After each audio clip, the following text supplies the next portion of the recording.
taught school in Baltimore City.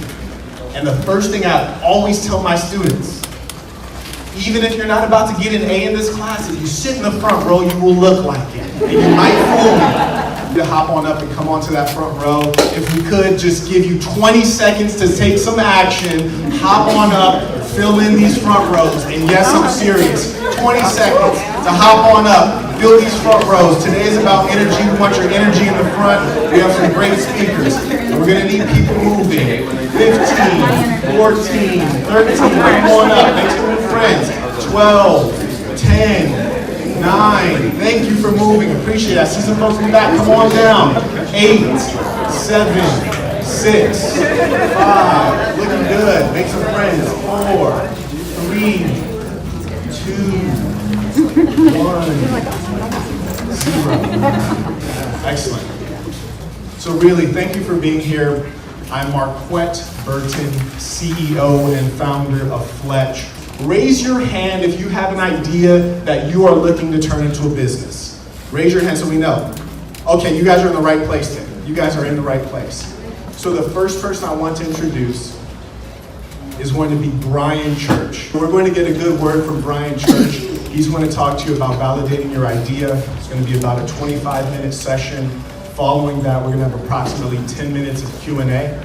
So be ready for that. And I want to thank you all for being here. Let's start this thing off with a round of applause for Brian Church.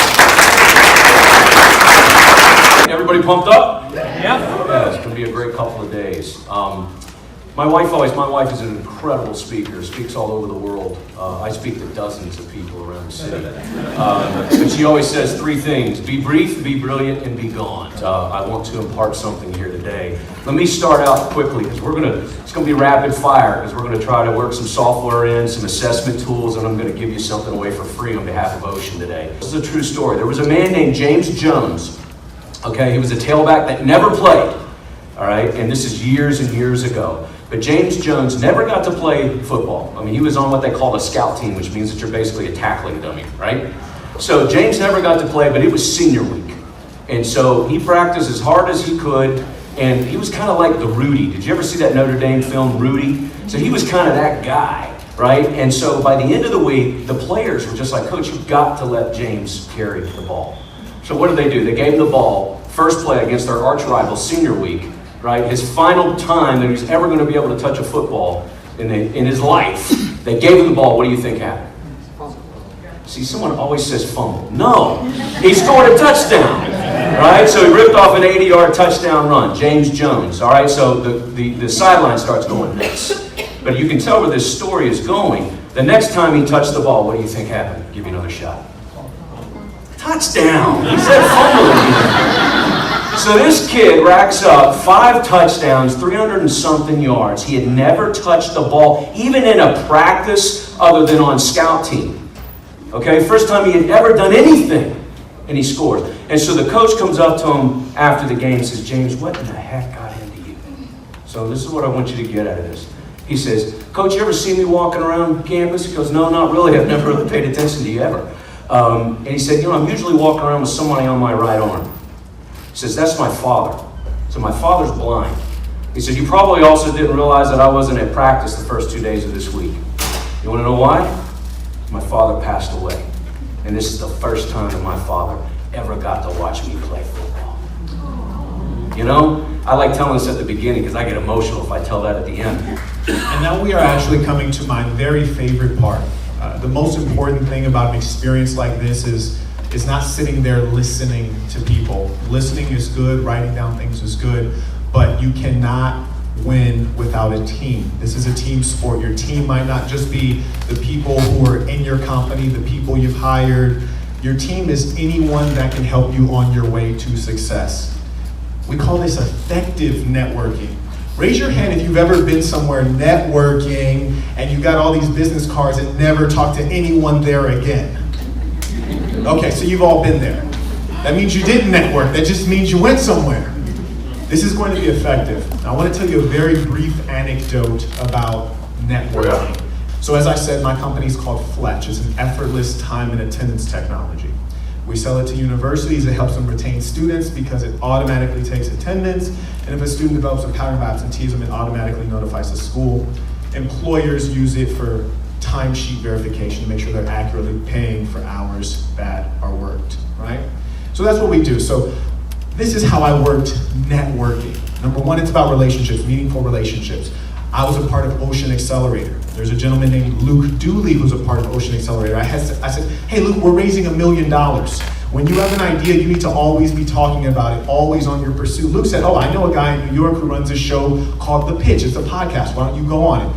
I went on The Pitch, did well, enjoyed myself, and then they sent someone out to our office in Cincinnati to interview me, right? They hired a freelancer to come record the interview. So once I did the interview with the freelancer, I said, hey, what is it you do when you're not freelancing? She says, oh, I work for NPR. Gee, I've heard of NPR, you don't say. I've also heard of a company called Fletch. I'd love to tell you about it, but I already told you about it. Do you think there's anyone at NPR who might be interested? She said, yeah, sure. They might want to have you on our tech special. So then we go and we do a tech special on NPR. Guess what I turned around and did again? More networking, meaningful, effective networking. Then I said to the lady who interviewed me at NPR, I said, gee, you know, we sell this to higher education and we sell it to employers. Anyone you know in higher education or any employers who might want to make sure that they're accurately paying hours?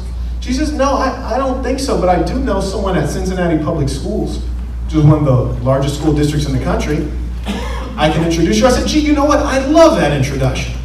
Effective networking. Why was I able to do that? Because every time I went into network, I went in with a goal. I didn't go in saying, I'm just going to show up at this place. I went in saying, I'm going to network, I'm going to meet people who either have the same goals or people who have the introductions that I need. I'm going to make sure that I follow up. So we're going to do this. Everyone in this room can be a resource to you. So this is what we're going to do. How much time do we have left? We're going to spend 10 minutes, that's right. You're going to do the following 4 things, which are critical. First one, identify an aspirant at your stage, meaning someone who can be a partner. You might not be working on the same business, but you're at the same stage. You can meet up in Starbucks and say, hey, work on your thing, I'm going to work on my thing, let's compare notes.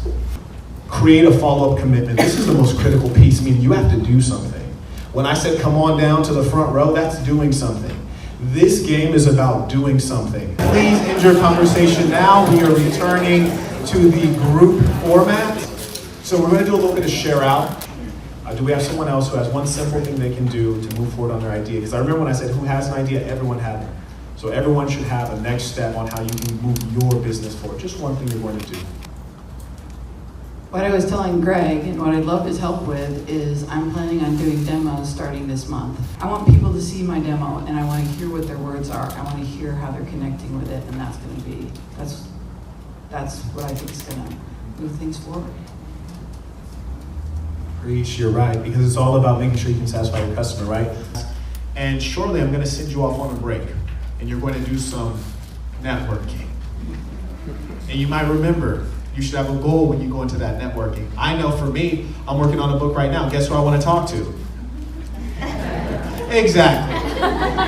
And I've already kind of earmarked that in my mind. I'm going to go talk to Heather. We're going to send you off on a 25-minute break, which means that you should be back here in your seats at 2:55, and it's critically important, not for me, but for you, because we have another collection of world-class speakers, one of whom was a mentor to me, one of whom was a teacher to me, so I know they're good.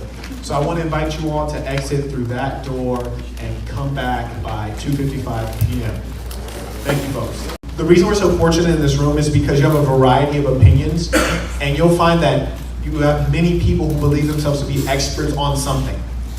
You have all of these individuals at your disposal. You can pepper them with questions, and at the end of the day, you'll have to sort through and figure out what makes sense for you. I'll give you a quick anecdote. When I was starting my first company, an investor came up to me and said, hey, I love what you're doing. I think you're the one to do it. I want to write you a check for $150,000, but I'm going to give you 20% of your company. I'd never started a company before. I was like, 150K? Sounds good. Haven't built a product. I got nothing so far. So I called my best buddy that I went to Berkeley with. He studied electrical engineering, computer science. He already had a big company. They already had $1 million in the bank. I said, hey, this guy wants to invest. He said he'll do 150K at 20%. My buddy says, 20%? That's ridiculous. I never take that deal. 150,000 stinking dollars for 20%, that's way too much. That guy's a shark, stay away from that guy. So I said, okay, I tried to have it with him. He says, no, I need 20%. We didn't end up doing the deal. Now knowing what I know now, I look back and I think, well, yeah, if you got $1 million in the bank, yeah, $150,000 is nothing, and 20% is too much. But what did I have at the time that I started? I had an idea that I put zero work into. I had zero staff and zero product. So if someone offers you $150,000 for 20%, is that a good deal for you? Yeah, probably, unless you have a big bank account, which I didn't have. So I say that to say, David is an expert. Right now he has 65 employees. He knows this game very well. But at your stage, when you hear all this information, you have to digest it and ask, what are you doing? What are your goals? What's your reality? And make sure that the things you're learning are jiving with that. My company was headquartered in Puerto Rico because the government had given us a grant to do business there. So they gave us a whole bunch of money, said, hey, come here, create some jobs. So I said, wow, an island, live by the beach, government's giving us a free office and money? Who wouldn't go? So I go on down there, we're there a year and a half, we're doing business, we got 2 six-figure deals that are about to close. I'm like, oh my goodness, we close this deal, we'll have more than $250,000. I could turn around, raise $1 million in capital, and then we can go ahead and sell this thing and I'll be Marquett Zuckerberg. And life will be good. So then all of a sudden on the news it starts saying there's about to be a Category 5 hurricane. I'm from California, I don't even know what that means. I was like, what is that? Why are they Category 5? So then I asked this old Puerto Rican guy, I said, hey man, I got these 2 huge deals. If they close, my company's gonna go to the next level. I've been working so hard since I got out of college. I want this so badly. Puerto Rican guy's like 80 years old. He's like, Papa, it's a season. Winter, fall, hurricane season, it's no problem. My whole life, never a problem. Every year they say it's a problem, it's never a problem. You stay, Papa. Do your business, you'll be okay. So I say, hey, this guy's 80 years old. He's been around here forever. Okay, I'll take his word. Because the news, how good are they at predicting the weather anyways, right? So I go ahead and say the first hurricane hits. It was pretty bad, but it wasn't terrible. Electricity went out, but it was very brief. And the universities even emailed us and said, hey man, we still want to do this deal. We're excited about this. This is huge for us. I'm like, fantastic. Yes, let's survive the hurricane. We're going to do this deal. Then shortly after, the news comes back again and says, there's going to be another hurricane, Category 5. I'm like, Category 5 is nothing. I survived the Category 5. Hurry up and get this over with so I can get this deal done. Then the hurricane hits, and this was the one that killed the dinosaurs. Electricity goes out but doesn't come back. Water shuts off, doesn't come back. There's no cell phone service. Everything is destroyed. Signs are upside down. Windows are broken. My office is destroyed. My home is destroyed. And at that point, I was trapped on an island for 2 months. That's a lot of reflection when you don't have electricity or cell phone service. And the thing you have to ask yourself is, why is it when you know there's a Category 5 hurricane coming, why would you not leave when you can afford to leave? Why would you stay there like, I'm about to make $250,000. I can't go anywhere. I have to be here. Insanity. And sometimes when you get into a business and you're passionate, like Rodney said, you have passion. You have to, you mentioned sacrifice, right? Don't sacrifice your life for the company, okay? When they say it's a Category 5 hurricane, get out of there. Realize what's important.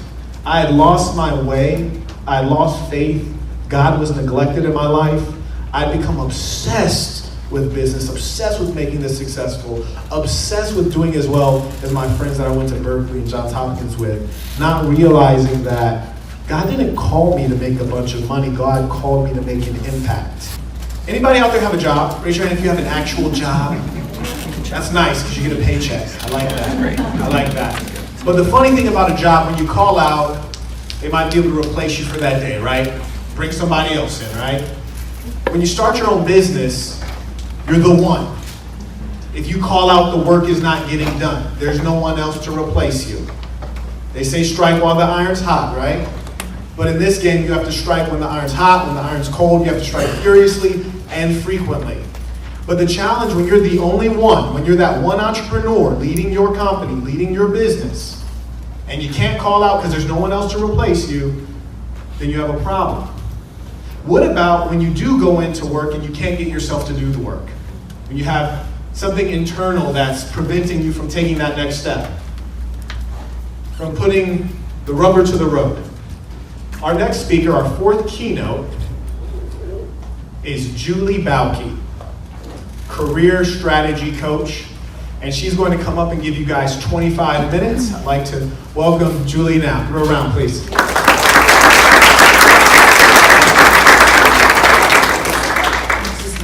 Okay, hello. Hello. I'm just really hoping when I'm done, he doesn't say, well, no slackers but one. So the bar's kind of high, and I certainly appreciate y'all sticking with us till the end of the day. My business, my passion, and my enthusiasm is around career strategy, career alignment, getting what you want out of your career, being where you want to be in your career. I believe that you build your career around your life, not your life around your career. They aren't two separate things. For 9 years, I worked with people who'd just been told on Friday, you know, thanks, but you don't need to come back on Monday. They were laid off. And I worked with a large organization that dealt with people and helped people move forward. And so for 9 years, 1997 to 2006, someone would come in the door and they would have that look. The look that says, I don't know, there was an oncoming train, apparently, that I didn't see, and now I don't know what to do. And no surprise, we don't make good decisions when we're in a panic mode. When we've just been given some really bad news, and job loss is right up there with divorce and death of a spouse in terms of bad news. So we just aren't in a good position. So I, for 9 years, would go, almost because I'm that enthusiastic kind of person, I'm like, oh, this is awesome. Now we have an opportunity for you to do what you want to do, for you to create the career that you want. And some people were down with that, but most people would be like, lady, I just need a job. Because they were thinking about their bills, the kids went off to college, they were thinking about all this stuff that they had, and they couldn't get out of this moment where they could think about their possibilities. But what was interesting was so many people, this became one of my little social experiments in the 9 years. I'm not kidding, about 80% of people within 30 to 45 days would go, yeah, they did me a favor. I really wasn't happy. And I would say sometimes, do you think that was a secret? So we get pushed sometimes into things that we then are able to look back and say, best thing that ever happened to me.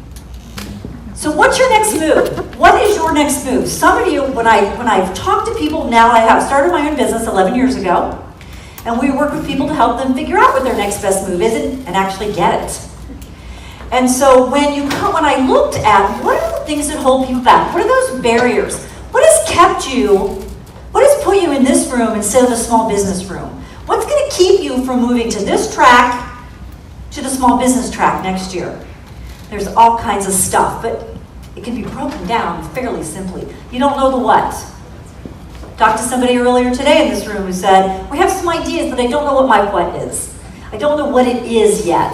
Okay. You don't know the how. You do know your what, but you don't know how to get there. We talk to people all the time and say, I don't know what I want to do, but I know it's not this. Or we talk to people who say, I know what I want, I just don't know how to get it. I don't know how to get from here to there. So you don't know the what, you don't know the how, and there's just this general human gunk. I call it the between the ears stuff. I'm afraid. What if I fail? And in fact, I have a book called Stop Peeing on Your Shoes, Avoiding the 7 Mistakes That Screw Up Your Job Search. And one of my chapters called Managing Between Your Ears. Not managing between your ears is one of the biggest mistakes we make. We are our own worst enemy. There's only one person in this room I knew before today, so I don't know anybody in this room well, but I do know that all of you are capable of more than you think you are. Absolutely. So the human gunk, lack of confidence, fear. All right. Everybody is scared and thinks they suck sometimes. And that example of my friend is a perfect one. We're all afraid, and we all think that everybody's gonna find out that we don't know what the heck we're talking about. We all think we suck. And I find, ladies, that we're the worst. We're the first ones to say, all right, we'll do an experiment here with Laurel. Laurel, I love your blouse. Ladies, what do we normally say in response to that? I got on sale. That's right. Oh, it's nothing. This whole thing? I've had this forever. Or like you say, I got this at TJ Maxx, it's like $10. You know, no big deal, right? Yeah. Instead of thank you, right? So we downplay. Everybody in this room is capable of more than you think you are. I am positive. A harrowing climb up crap mountain is required. I heard a quote one time. It was a very successful woman in this business, and she said, you know, people only see me at the top of my success mountain. She said, what they don't see is the pile of crap I had to climb to get up there. It's required. But most entrepreneurs will tell you that climbing up crap mountain, even with the stench and the stuff you get on you all the way up, is sure better than the day job they used to have. Lack of action is action. You're taking action. You're here. Awesome. Congratulate yourself for taking the time to move yourself forward. If you don't act, let me go back to my first story. I had to sit across the table from all these people who'd just been let go. The hollow look in their eyes and some variation of, I don't know how I got here. I don't know how I ended up sitting here. When I went to that company, I was only going to stay for a couple years. I just put my head down and I worked, and here I am. Now I'm 50-some years old, maybe 60-some years old. Whew. That is sobering. Don't be that. So lack of action is action. But don't feel like you've got to do it all at once, because as we say, you don't have to do it alone. In fact, they don't recommend it. No one who's ever gotten any place good and is being honest and authentic about their success has ever gotten there alone. Has ever been able to say, yeah, I got there alone. Yeah, nope, didn't need anybody. This is where we talk about our relationships, our relational capital, our network. People we lean on, people that we go to. I might go to Tom when I need a swift kick in the rear. I might go to Laurel when I need a hug and some tears. I might go to Emmerich when I need a really creative solution to a tough problem. I might go to Derek when I want to celebrate because Derek knows how to party. I think your hair says party. I'm just saying. No, I like that about you. So we build these people around us who we know are going to be honest with us. We need Walters in our lives. We need people who we need mother-in-law advice. We need people to tell us we're awesome sometimes. You know, we need to pull all this in, and we don't have to do it alone. We shouldn't do it alone. The resources, we are in the best time ever to go after your dreams and track them down and tackle them. Because we have technology, we have a great job market, we have a great opportunity out there, there's capital out there, there's money, there's people. We're in this great place. But we have to act. So you have to know your why. We talk a lot about the why, and we talk about and there is no right or wrong why. You want to give glory to God. You want to truly feel like you get to the end of your life and you're all used up in a good way. You want something more, different, better. During the recession, if you were employed, about 2008, the mantra among folks was, when I said, I hate my job. But you have a job. George down the street, he's been unemployed for 2 years. Like, okay, I'll go back in my corner and be grateful. And certainly, there was a lot to be grateful for if you had a job. But that changes your psyche.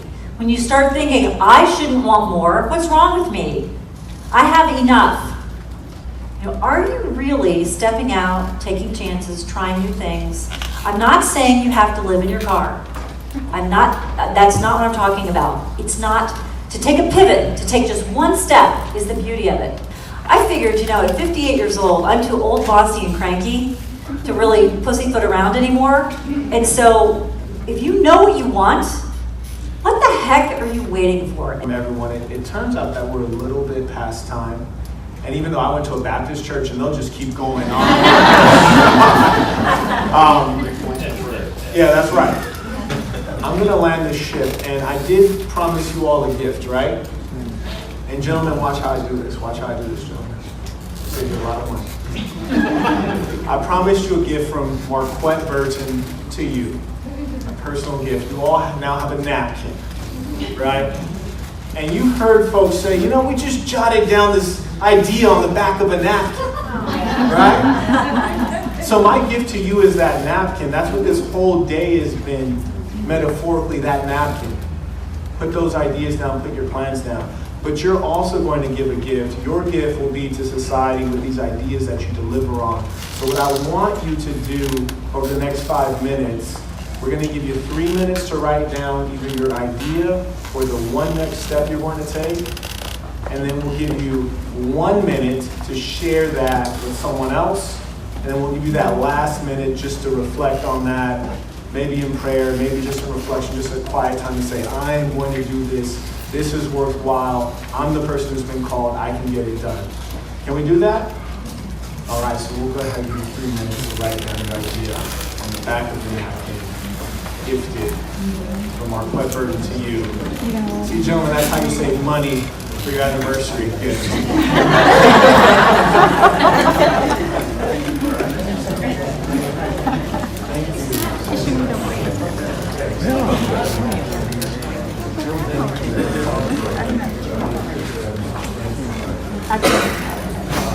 You're going to take out time and say, this is real, I can do this, I have been called, I am the person, I have what it takes. You're going to tell that to yourself loudly in your head for 1 minute.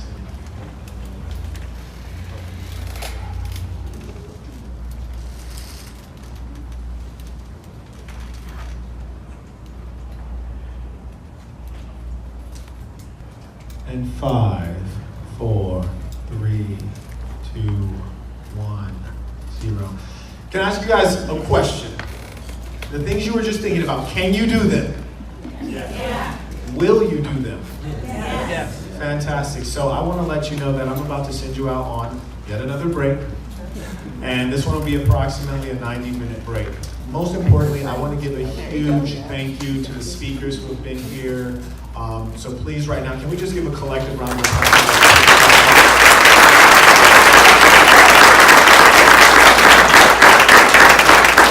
And I also want to commend all of you, because you see our seats are still filled. We still have people standing in the back, and so you all have been here for an entire day, getting education, doing something to do something new. So give yourselves a round of applause real quick.